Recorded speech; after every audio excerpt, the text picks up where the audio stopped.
और भाइयों बहनों, कल के दृश्य को पूरी दुनिया ने देखा है, कैसे जब न्यायालय के द्वारा यह भी कहा गया, कांग्रेस के पूर्व अध्यक्ष और लोकसभा के एक सांसद श्री राहुल गांधी जी को कहा गया कि आप माफी मांगिए अपने वक्तव्य के लिए, तो उनके द्वारा कहा जाता कि नहीं, मैं माफी नहीं मांगूंगा। यानी एक पिछड़ी जाति के प्रति किस प्रकार के अनर्गल बयान देकर के एक सामान्य संसदीय शिष्टाचार का भी सामान्य पालन करने का जिन लोगों ने कभी अपने जीवन में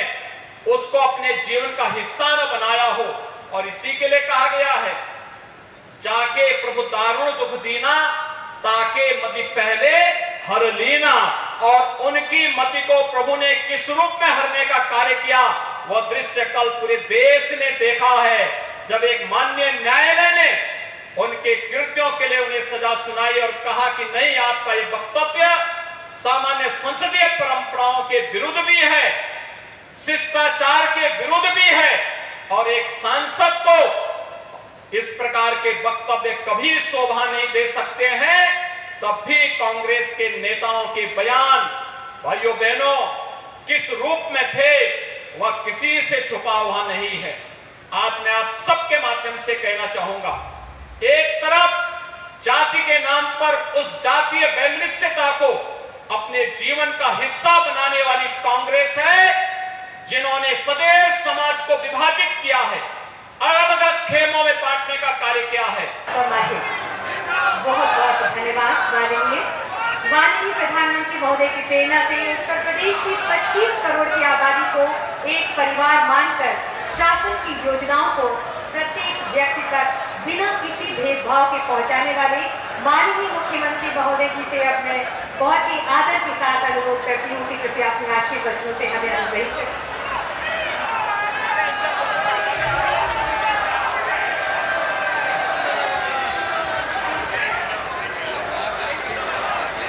नमः पार्वती पतिये हर हर। आदरणीय प्रधानमंत्री जी, प्रदेश की माननीय राज्यपाल श्रीमती आनंदीबेन पटेल जी, केंद्रीय मंत्री डॉक्टर महेंद्र नाथ पांडे जी, प्रदेश सरकार में मेरे वरिष्ठ सहयोगी उप मुख्यमंत्री श्री ब्रजेश पाठक जी, प्रदेश सरकार के सभी मंत्रीगण सुनील राजभर जी, रविंद्र जायसवाल जी, दयाशंकर मिश्रा दयालु जी, वाराणसी के हमारे माननीय जनप्रतिनिधिगण डॉक्टर नीलकंठ तिवारी जी, डॉक्टर अवधेश सिंह जी, श्री सौरभ श्रीवास्तव जी, श्री नील रतन पटेल जी, सुनील पटेल जी, त्रिभुवन राम जी,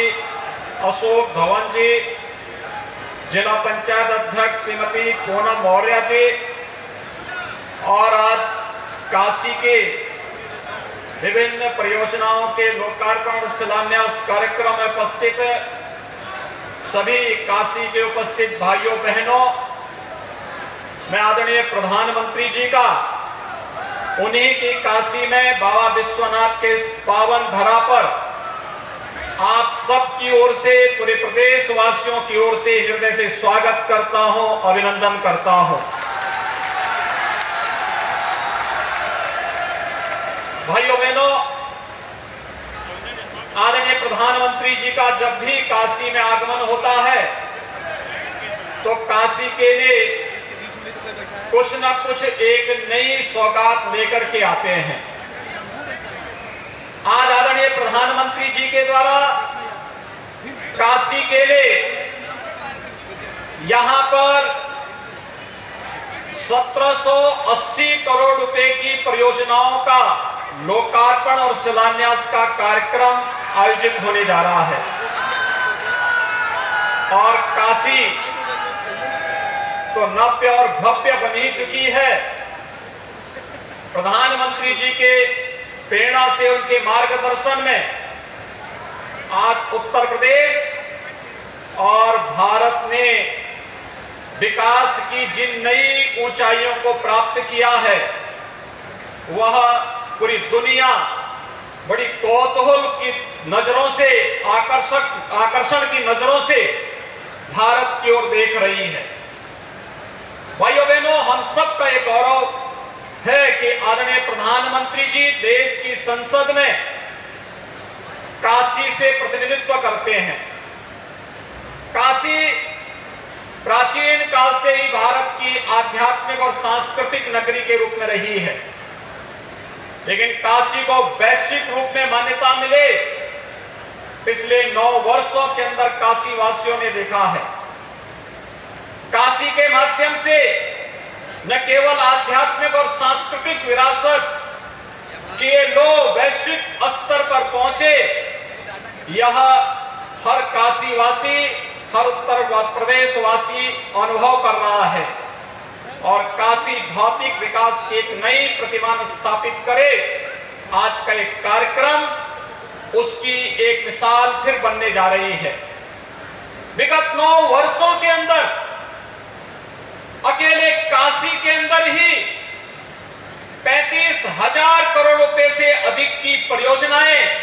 या तो अब तक पूरी हुई हैं या उनका आज लोकार्पण होने जा रहा है या वे चालू स्थिति में हैं, जो बहुत शीघ्र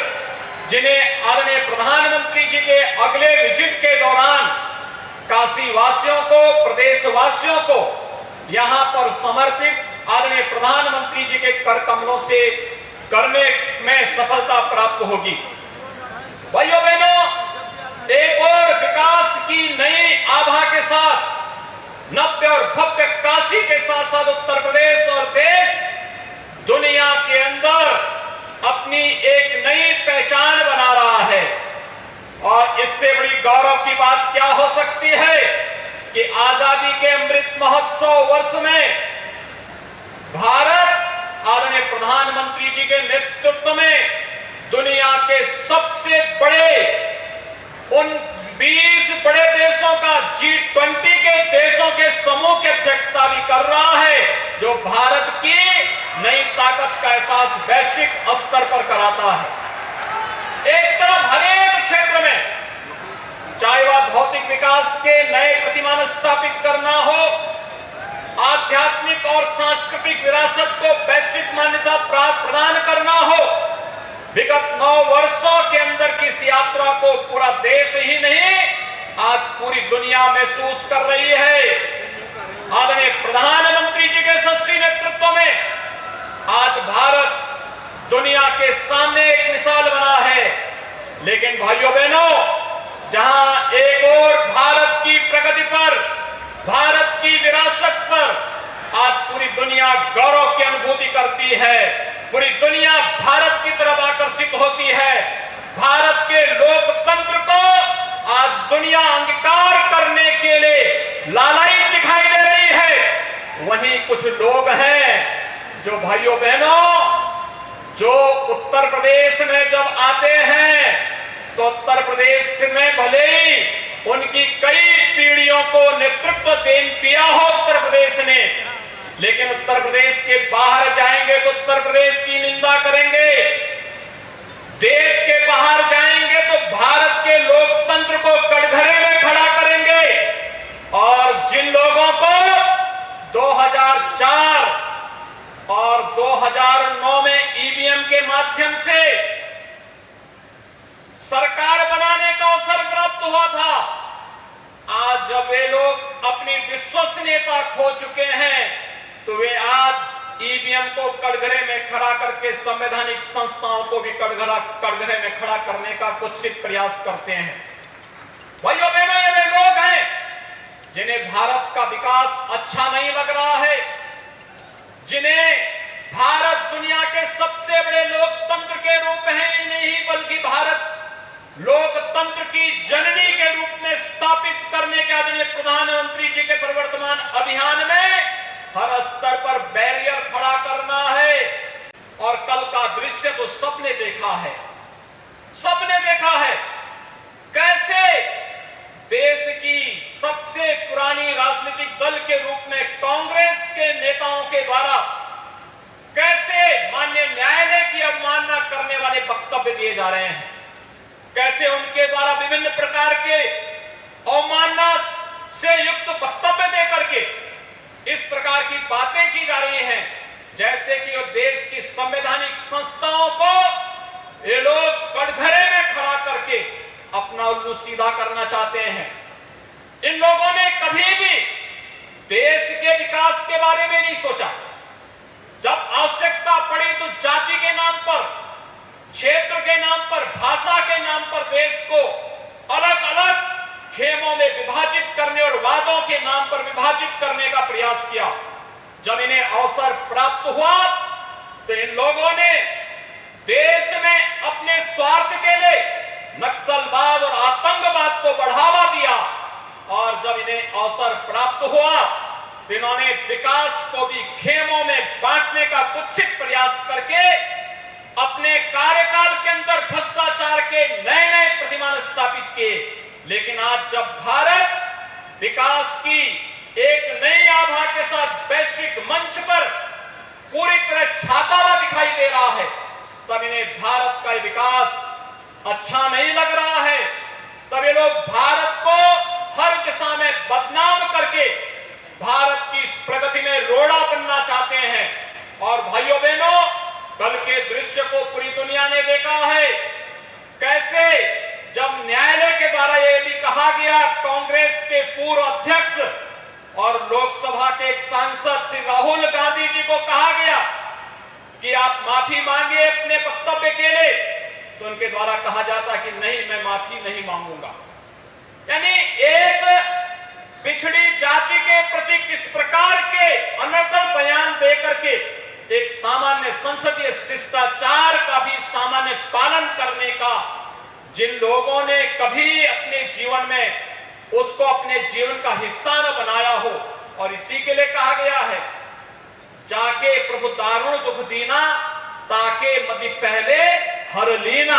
और उनकी मति को प्रभु ने किस रूप में हरने का कार्य किया, वह दृश्य कल पूरे देश ने देखा है, जब एक माननीय न्यायालय ने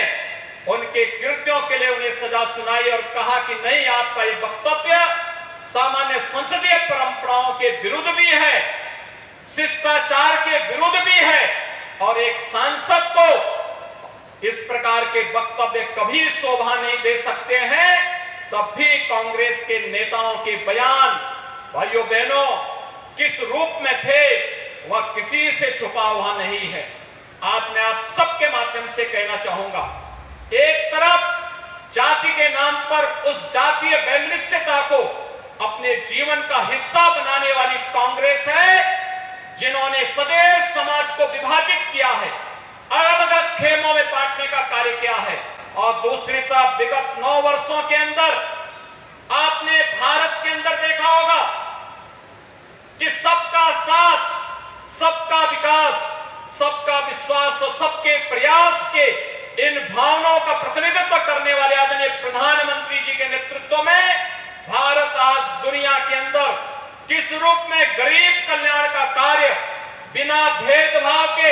सबको आवास की सुविधा, करोड़ों लोगों को आवास की सुविधा देना, करोड़ों लोगों को शौचालय की सुविधा का लाभ देना, करोड़ों लोगों को बिना भेदभाव के उज्ज्वला योजना में रसोई गैस का कनेक्शन देना, करोड़ों लोगों के घरों में बिजली के कनेक्शन उपलब्ध करवाने का कार्य करना, और करोड़ों लोगों के जीवन की वे सभी आवश्यकताओं की पूर्ति के लिए, चाहे वह आयुष्मान भारत की योजना हो या फिर विकास की उन सभी बुनियादी सुविधाओं का लाभ बिना भेदभाव के प्रत्येक नागरिक तक पहुंचाने का एक कार्यक्रम। एक तरफ विगत 9 वर्षों के अंदर आपने सबका साथ और सबके विकास के इस नारे के साथ जमीनी धरातल पर, व्यवहारिक धरातल पर इन सभी संकल्पों को उतरते हुए देखा है, और दूसरी तरफ वे लोग हैं जो इस देश के अंदर एक गरीब के बेटे को जब देश के सर्वोच्च पद पर जाने का अवसर प्राप्त होता है, इनको फूटी आंखों भी यह सब दिखाई, ये सब अच्छा नहीं लगता है। और कांग्रेस पार्टी का ये बयान और राहुल गांधी का ये बयान इस बात को एक बार फिर से प्रदर्शित करता है कि ने न तो गरीब के बेटे को, वंचित और पिछड़े के बेटे को देश के सर्वोच्च पद पर जाना भी अच्छा नहीं लगा और देश की प्रगति और देश के लोकतंत्र के फलते फूलते इस स्वरूप को भी इन्हें अच्छा नहीं लग रहा है। मुझे लगता है भाइयों बहनों, ये देश की जनता गरीबों, दलितों, वंचितों, पिछड़ों और समाज और देश की संवैधानिक संस्थाओं के अपमान का बदला कांग्रेस से जरूर लेगी, उन लोगों से जरूर लेगी जो लोग भारत को अनजाने अनजाने में कमजोर करने का प्रयास कर रहे हैं। उन्हें देश की जनता से अवश्य माफी मांगनी चाहिए, अन्यथा आने वाले समय में देश कभी भी ऐसे लोगों को स्वीकार नहीं करेगा। आज एक बार फिर से नव्य और भव्य काशी को एक नया स्वरूप प्रदान करने के लिए, अनेक योजनाओं की सौगात देने के लिए आदरणीय प्रधानमंत्री जी अपनी काशी में आए हैं। काशी के प्रति उनका आत्मिक लगाव है। काशी जैसे उनके रग रग में बसी है। काशी में उनकी उपस्थिति प्रत्येक जनप्रतिनिधि को जनता के प्रति संवेदनशील और विकास के कार्य के प्रति अपने अपने संसदीय क्षेत्र, अपने अपनी विधानसभाओं में कैसे कार्य किया जाना चाहिए, इसके प्रति भी सचेत करती है। आज एक बार फिर से आपकी उपस्थिति हम सब के लिए प्रेरणादायी होगी। मैं एक बार फिर से काशी वासियों की ओर से, उत्तर प्रदेश के वासियों की ओर से आपका बाबा विश्वनाथ की पावन धरा पर हृदय से स्वागत और अभिनंदन करते हुए अपनी वाणी को विराम देता हूं। जय हिंद।